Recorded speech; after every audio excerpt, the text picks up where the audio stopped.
Hello and welcome back to the program. I am once again your host Joe, and today I'm going to discuss what I thought about Final Fantasy IV now that I'm done playing through the Pixel Remaster. Back in the day, when I was still just a little gamer, I was given the gift of power. Super power. My parents picked up a Super Nintendo for me and my sister, used, most likely from the classified ads in the newspaper, which makes this a very old thing to say. It's basically the 20th century equivalent of a Craigslist.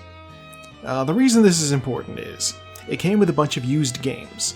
Some good action games. I had Super Adventure Island, Mario World, obviously A Link to the Past and Super Metroid, Wanders from Ys 3.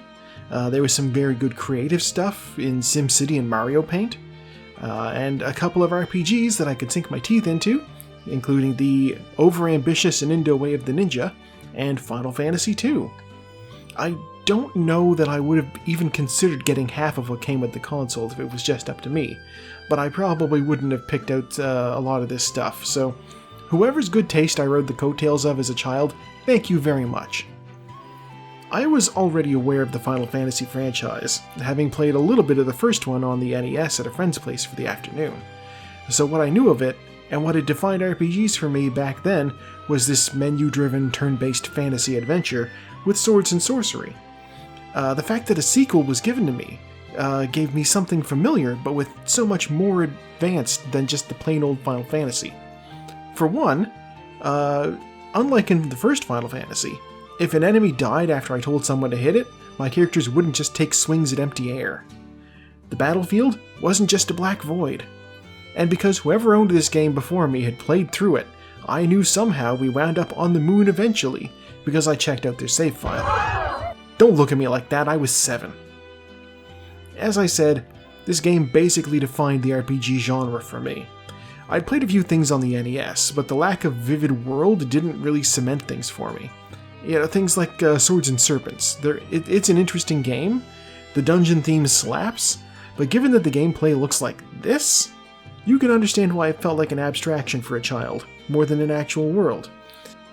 I was excited to dig back into what was genre-defining for me, with some updates thanks to the remastering, and I have some thoughts to put down about this game in general in retrospect, having freshly completed it now. I like the world of Final Fantasy IV. I'm also not one of those people who will insist to call it Final Fantasy II because that's what I grew up with. I don't care that my cartridge, which right now is over on my shelf next to Final Fantasy 6/3, says Final Fantasy II on it. I know the reason for the naming convention. It's fine. But yes, the world, it's very interesting. The nations are all distinct, having some clear cultural norms that separate and distinguish them from each other. Baron specializes in high technology and heavily armored knights. It's very different from the Mysidians, who focus on magic, or the, what do I call the people from Fabul anyway? Fabulians? Fabians? Fabulars? Those folks with their martial arts. It's all very distinguishing. Now, if only the architecture varied too. No, I get it. The SNES doesn't really allow for a whole lot of tile sets. I mean, it's more than the NES could handle, but this was a very early title for the console, and it might have been a little much to ask them for like 7 different castle environments. Frankly, they did what they could here. Castle Baron feels very different from Fabul, and they feel very different from Troya, just by virtue of the music and the way they've used the tiles in question. Baron's strong-walled courtyards, contrasted to Fabul's moat and centrally designed focus, and Troya's fairly balanced layout and all the waterways that are just teeming with frogs. It'd be so easy to just throw more or less the same castle at us with some small changes. You know, a Mott and Bailey every time. That would be realistic, but boring. All of these castles have their own things going on. I assume at least that all these castles have their own things going on. We never get to see Damcyan or Eblon intact, so all we really have to go off of for them are the ruins. Some of these designs, though, do have some issue. And it's a problem with the world at large. I understand that with a game of this scope, you can't exactly populate the world, but there's like 10 towns and everyone lives there. Who's farming? Especially in Fabul and Troya, they're surrounded by forests. Are those ladies, like, surrounded by apple trees? Are they harvesting tree sloths for food? This isn't how agriculture works. Now, speaking of this isn't how agriculture works, the entire underworld. The dwarves have been sealed away from the surface world, but not for so long that there isn't a whole village of folks up on an island topside that remember the dwarves are a thing. They get no light, they get no rain. The main liquid of the underworld is magma. You cannot water crops with magma. You cannot drink magma. And that begs the question of what are these dwarves subsisting off of? This is a beef I have with Dragon Age 2, of course. Yeah, we can say mushrooms grow underground, but not without some source of moisture. Are the dwarves just beings that don't drink or eat? Earthen creatures with no need of sustenance? Also, they're the only folks who live underground. Maybe it's just me, but there doesn't seem to be any reason for there to be a squadron of tanks underground, unless they've, previously gone to war with the summoned monsters or something. That really doesn't feel likely. Nobody's mentioned it. I think that would come up. Also, I really need to call into question the fact that nobody was aware of the existence of the underground.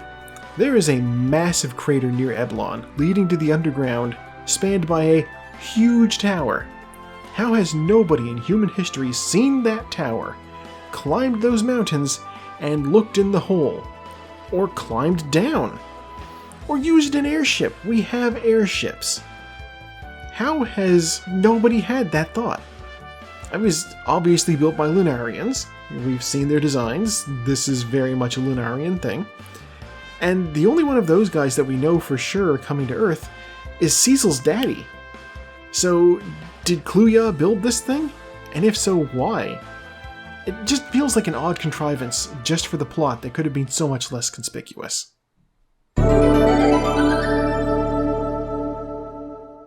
Speaking of the plot, this is honestly the boilerplate Final Fantasy stuff with some good padding.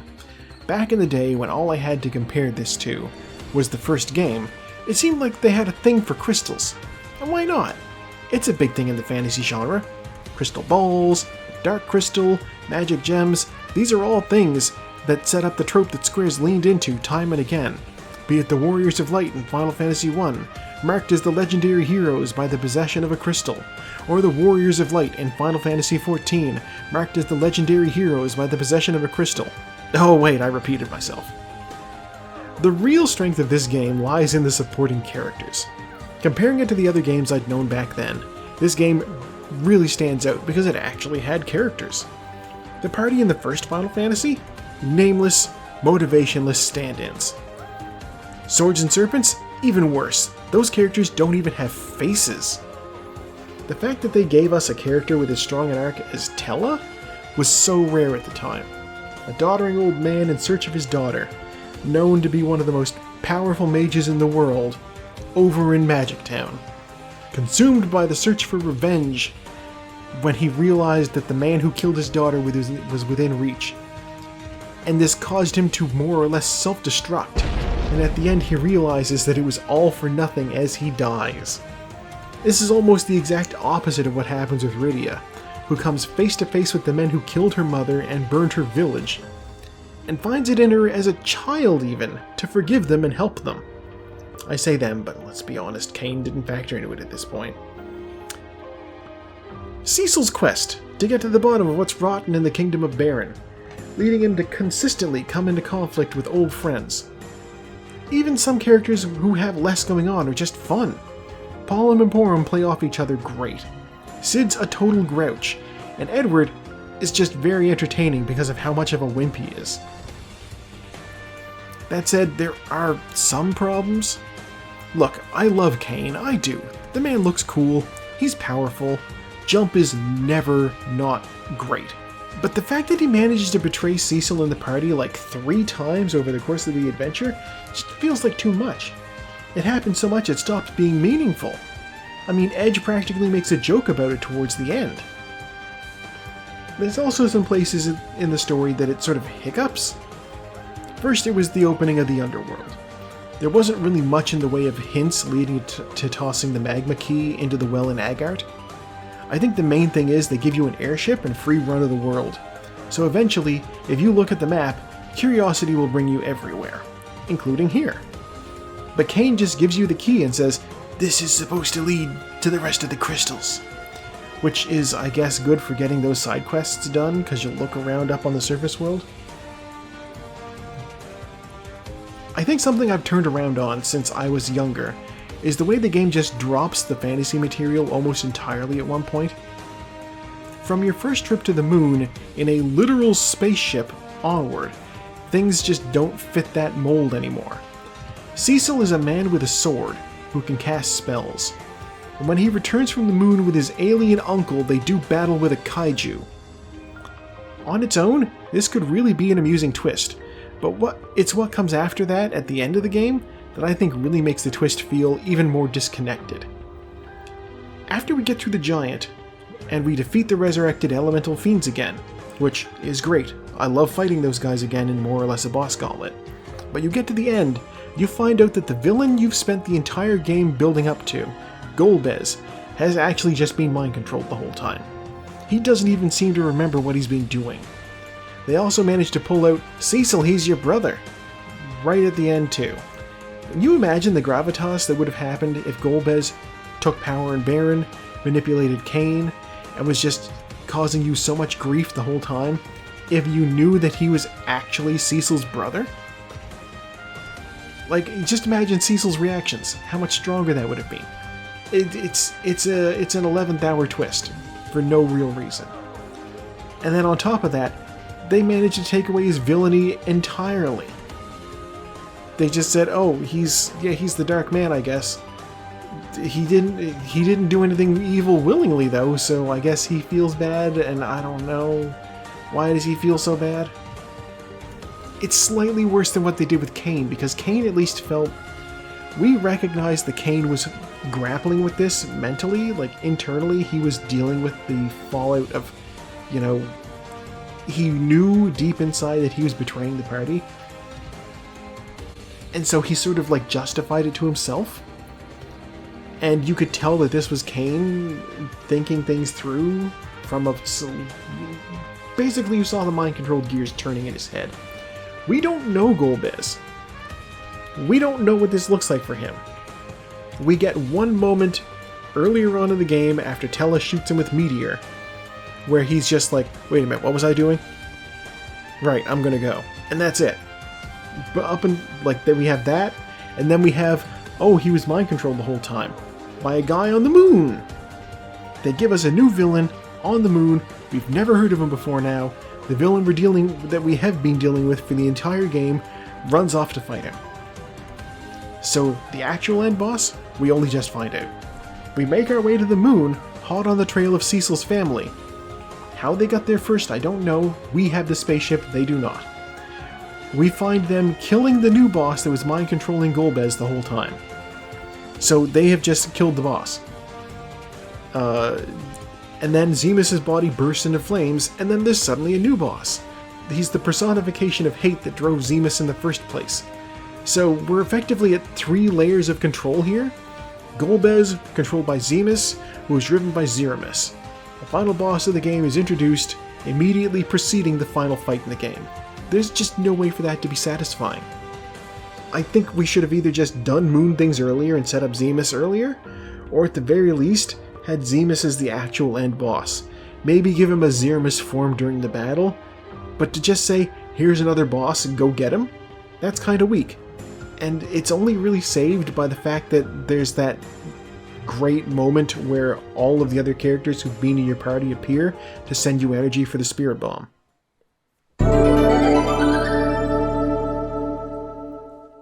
I know I've spoken at length during the playthrough. Whenever I encounter a new piece of music, it's almost always fantastic. I don't think there's any music from the Pixel Remaster that I didn't think was great. I'll be honest. It's actually kind of been a point of contention for me because the soundtrack hasn't really been on YouTube in any form other than a single 3-hour video of all of the songs in a row, which is not perfect for when you want to listen to one in particular. But that said, when the only complaint about the soundtrack is I want to listen to it more and it's difficult, that might just be a mark in its favor. The gameplay in the remaster is, as I understand it, more akin to the original Japanese gameplay. The inclusion of character abilities that were entirely new to me have really added another layer to the game, that I do like, even if Rose's prayers seem to go unanswered a lot. Hell, they made Edward actually very useful. He is no longer a spoony bard, he is a soothing bard. Tella's recall has the potential to be ridiculous if the dice land correctly. And Yang's plethora of skills are a great addition to the kick that I already knew he had. They just make him very versatile. I honestly don't understand why they thought this was confusing back in the 90s. This is close to one of my favorite things in these sorts of games. Things that make characters unique and situationally useful. It's like how in Final Fantasy VI, there's only really like 3 types of equipment profiles a character can have. Light armor, medium armor, heavy armor. We're talking, Strago, Locke, and Edgar right there. There's your examples. But every character in that game has something unique and different. Sabin has Blitz, Edgar has Tools, Strago has Lore, Realm has Sketch. Some of these things are more useful than others. And then in Final Fantasy VII, they just sort of abandoned that idea. Everybody just has the same fight magic items options on the battle menu, which could be affected by materia that literally anybody could be handed. Basically, I like this. I like characters having their own thing. And I like the versatility of just being able to have specific uses in specific places. I will say some of the monster names have changed in the remaster, which really will only stand out if you remember the original. And likewise, some of the spell effects are very different too. I'm looking at you, Holy. You sound like Pearl. You were not supposed to sound like Pearl. I think the only change I 100% cannot get behind, and this is just me, is that Yang's wife no longer gives you a spoon as a reward for her side quest. She gives you a knife. You expect to throw a knife. You don't expect to throw a spoon and have it do 9,999 damage. Joke ruined, hearts broken. You threw a spoon at the guy, Jeff. And what was up with that? Frightfully embarrassed about that. I thought it was a fork. You're the master of cutlery. You can't throw a knife? In the end, Final Fantasy IV is still a very good game, and the Pixel Remaster is absolutely worth a shot, if only because it's a more engaging version of the classic SNES release from North America. The plot does get weak towards the end, as I mentioned, but you know the old saying, it's not about the destination, it's the journey. There are many fun characters, engaging mechanics, and a score that never stops delivering. Even if you're a fan of the original, there's basically very few issues to take with how the remaster was done. I may not be partial to some of the updated spell effects, some of the translations, that isn't a deal breaker. Not like the loss of my spoon. But no, all in all, I'd give Final Fantasy IV a 3.5 out of 5. The Pixel Remaster adds enough that I'm going up to 4 betrayals out of 5. Yeah, that's what I thought of Final Fantasy IV. I hope you enjoy it, and I hope you enjoyed my Let's Play if you sat through every episode. If you didn't, what are you waiting for? Get the game yourself, give it a shot. Thank you for tuning in. I have once again been your host, Joe, and I will see you next time with whatever I play next.